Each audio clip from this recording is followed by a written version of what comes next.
Well, the simple version of that is when I went to the United States, I went to public school, I went to high school.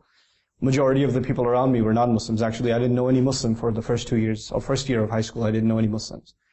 And the environment is completely different. The language is completely different. And just a natural tendency for a young person is to try to fit in. And of course, the thing that makes me different from everybody else is Islam. As a matter of fact, because you have 5 days of public school, even on Fridays, you don't take time off to go to Jumu'ah. I didn't pray Jumu'ah for 2 years when I was in high school. So slowly you start making friends, and all of my friends are non-Muslims, and of course if they're non-Muslims, their lifestyle and everything about them has nothing to do with religion. And so I start adopting, what they do, and my parents don't expect me to change, so I was kind of someone else at home and someone else when I left home for school. I think to this day, and I don't think it's just in America. I think that a lot of these values that we hold dear in Islam, they're not even promoted enough or properly enough, even in Muslim society. I used to think, before I traveled outside of the US, that what I went through is something is specific to me, doesn't happen to other people. As a matter of fact, it's happening to millions of people even today. And a point came where, you feel guilty when you're living a life that is against the teachings of your religion. And you nobody likes to feel guilty. So eventually you have to decide, either you're going to accept a religion, or you don't want to feel guilty anymore, and you just get rid of the thing that makes you feel guilty. Just kill your conscience and just do what you want to do. And that's the road I chose to take at one point. It reminds me of a hadith. الْمَرْءُ عَلَى دِينِ خَلِيلِهِ فَلْيَنْظُرْ أَحَدُكُمْ مَنْ يُخَالِلُ. I was completely away from Islam, even early on in college. And I happened to meet, قَدَّرَ اللَّهُ مَا شَاءَ فَعَلَ. I just happened to meet this young person who was putting up a flyer for the Muslim Student Association. And I asked him what that was about, and I thought, if it's a Muslim Student Association, they must have the best parties, because they must get Muslims from all the countries at their parties. So I asked him, do you guys party? And he said, yeah, we party.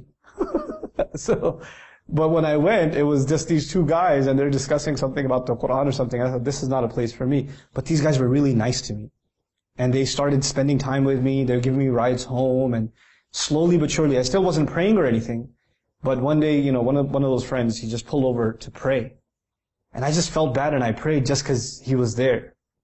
And I just got a taste of it, and before I knew it, I was praying 5 times a day again and relearning how to pray. I didn't even remember how many rak'ah there were in Maghrib, and what do you recite, when you sit in qu'ud. I had to go through all of that over again. But I did, alhamdulillah, and I attribute it entirely, Allah made my friends a way to do that. One of the most important messages I think that benefited me, that I hope other Muslims can benefit from, is, number one, there's nobody who's hopeless. Because, if you saw me in college, and you were religious, and you just came out of salat, and you saw me walk by in high school, you would look at me and say, Astaghfirullah al-Azim, look at these people. I was one of those guys. But then somebody decided not to judge me, and just think of me as just a human being who has some goodness in them, And we have to do that for other people. We have to have some patience with them in giving them Islam. And it's not going to happen overnight. And this brother that I'm talking about, one of my best friends in life, he never actually gave me da'wah to Islam. He never actually told me to pray. He never told me about the Quran. Hafiz Quran. Wala ma'arif. I had no idea. And he's the one that, just through his company, little by little by little, and it was a good year-long process that he did this with me for. Subhanallah, that I came towards the deen. الله نور السماوات والأرض الله نور السماوات والأرض مثل نوره كمشكاة فيها مصباح المصباح في زجاجة الزجاجة كأنها كوكب دري يوقد من شجرة مباركة زيتونة لا شرقية ولا غربية يكاد زيتها يضيء ولو لم تمسس نار نور على نور نور على نور يهدي الله لنوره من يشاء يهدي